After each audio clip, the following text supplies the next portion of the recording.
Good morning. It's Saturday morning, September 12th, 2020. This is Ron Brown. I am using High Growth Stock Investor software. I've added some features to my files over the past several weeks, and that project is finally done. I'm going to give you a quick overview. Those of you who attended my webinar the other day or are members of the Insider Club know about these features, but I want to share these with the rest of the world. I think maybe this is some of the best work I've ever been able to incorporate into HGSI, and it's based upon the work of Richard Wyckoff, and I'm sure most of you are familiar with Wyckoff. He was a very famous trader. Nearly 100 years ago now. I think he died in the early 1930s, but he was one of the first, if not the first, proponent of watching the tape and reading price and volume to determine demand and supply. And what I've done is I've taken his techniques and incorporated them into the program because Matt, our programmer, was able to, he actually did it for me as a favor. He went in and put these fields, which already existed in the program, but opened them up so I could utilize the Wyckoff techniques. So what I did, and I'm just going to bring this up very quickly. It's from a book. I've read the original Wyckoff home study course and so on, but there's a book out there, and it's actually it's a Wyckoff study. Let's see if I can bring it up here. There it is. It's Wyckoff Strategies and Techniques, which is available out there for a couple $100. And I took these, I shouldn't say took, I used these techniques that Wyckoff developed and incorporated them into HGSI. So, for example, if a stock rallies and has a wider price spread and higher volume than the previous day, that suggests the presence of demand. And I took these 8 rules and incorporated them, and it's really some pretty powerful stuff. Now, I'm on this page because just last night and this morning, I incorporated the Wyckoff demand scans, or I'm using them in addition with stocks with ETFs and ETNs. I've labeled them. I'm down here in my number 20 folder, and if you go to the ETF analysis, Wyckoff demand and supply scans, demand and supply, and they're in there. Before I moved this folder down this morning, I had just the demand scan and the supply scan in here. I did this the other day, and I just have this in here for a quick read. So I'm in all securities, but in the filter, I'm specifying only ETFs. And you can see there's only 3 up, and there's several down. So it gives me a quick read, but if you really want to get into the depth of this, you go in here and look at these. Now, I'm not going to work with the ETFs. I'm going to work with stocks instead in this very short video. But I do want to point out over here that this is, let me go back to the, I'll just go into the top scan here. And I'm, this is, as you can see, I'll open this up.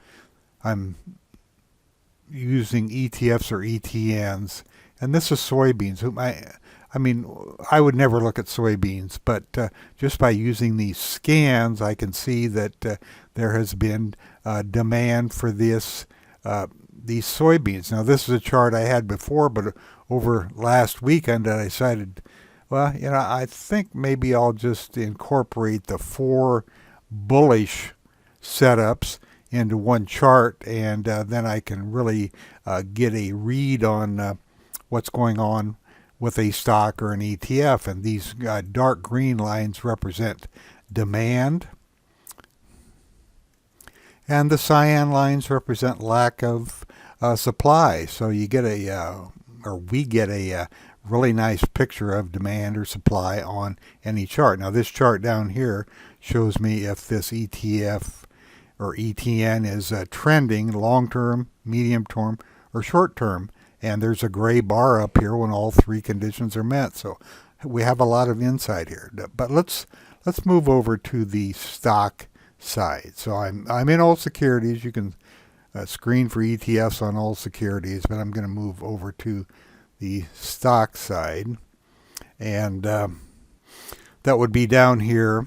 I have both Wyckoff demand and supply scans and Wyckoff demand and supply scans that also have a VPA flag. So really this is the first, the only program that I know of in the world where you can create a filter and require that there be a Wyckoff rule and also a VPA flag.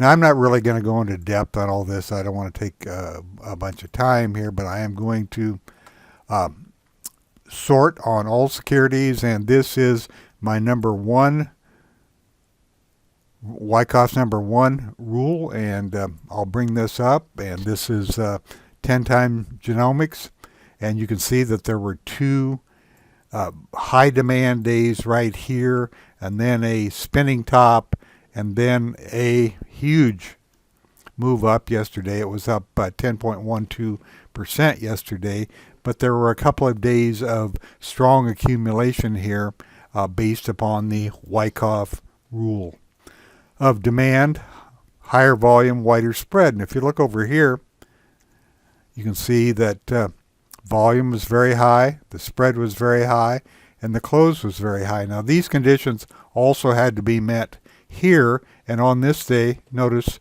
there's that VPA or that circle in there. That means there was an effort to rise on that day, and it's really being dwarfed by the volume yesterday.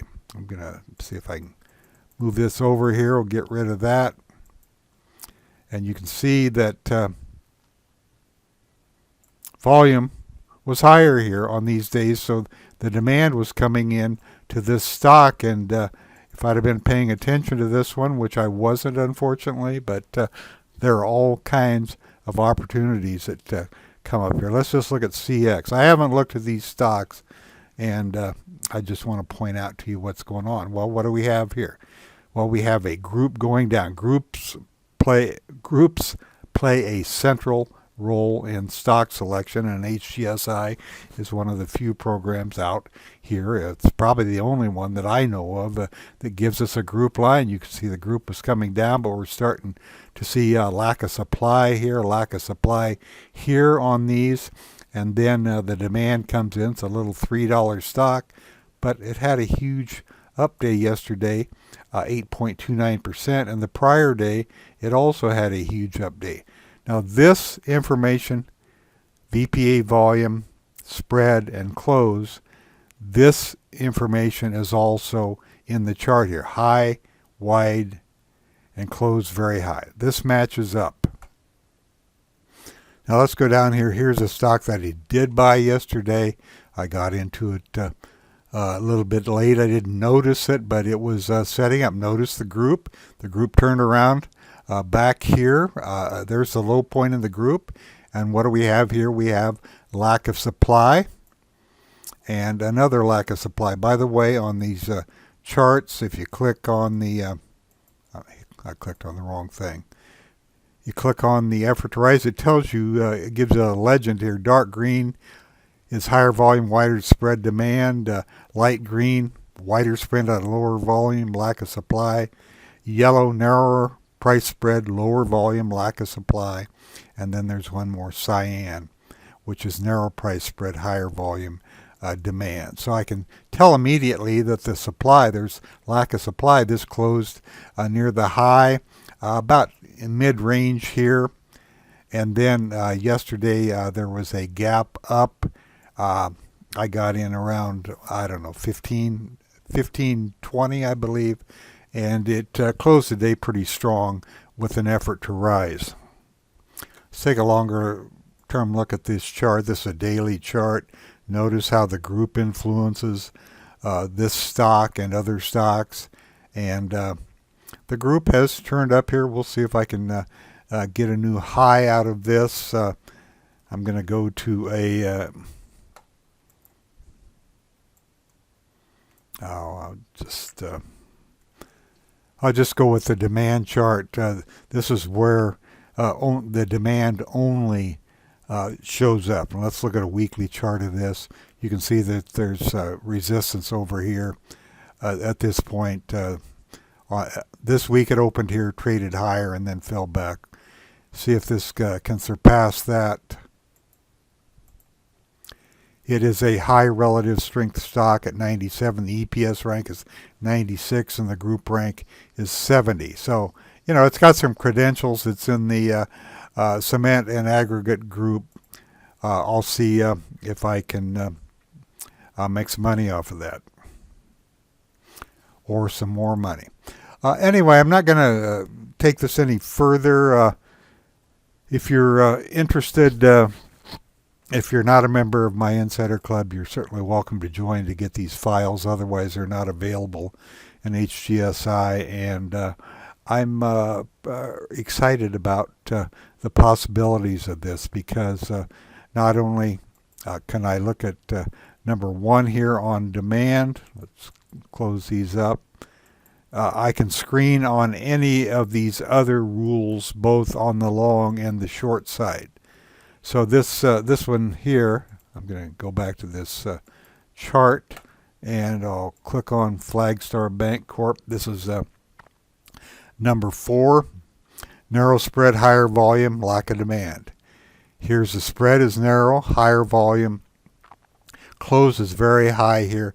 Not a stock that I would be really taking a look at right now, but you can see that it meets the criteria.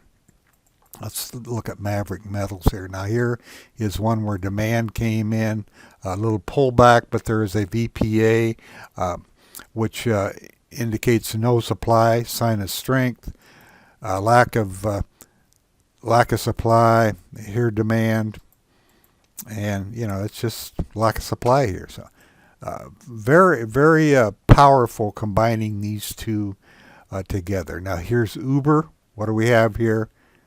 Well, the group started turning around here, but we had several VPA flags here in a row, and then there was a big demand day, lack of supply, all through here. Pulled back for a couple of days, the group tanked. What do we have here? We have an effort to rise and heavy demand. And then we have yellow, and remember, you can get this information. What's yellow? Narrow price spread, lack of supply. And it has been taking off. All of these stocks, all of these bars that are showing up here were available through these screens over here. It gives us a totally different look at what's happening in the market, or what's happening with the stock. I'm just going to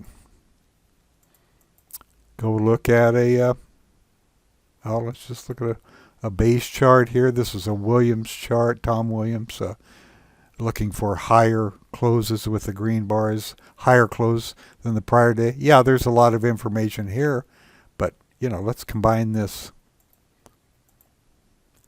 and compare with the Wyckoff VPA charts. I just use the bar.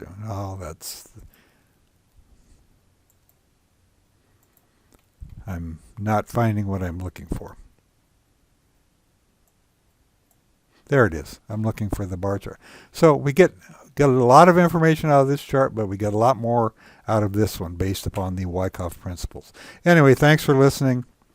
You can always subscribe to HGSI, the most powerful software program. It's available out there. It's got intraday quotes using Thinkorswim or financial modeling. And if you take time to learn the program, you will not find a better software program out there. And I'm speaking with experience dating back to 1983. Yes, I'm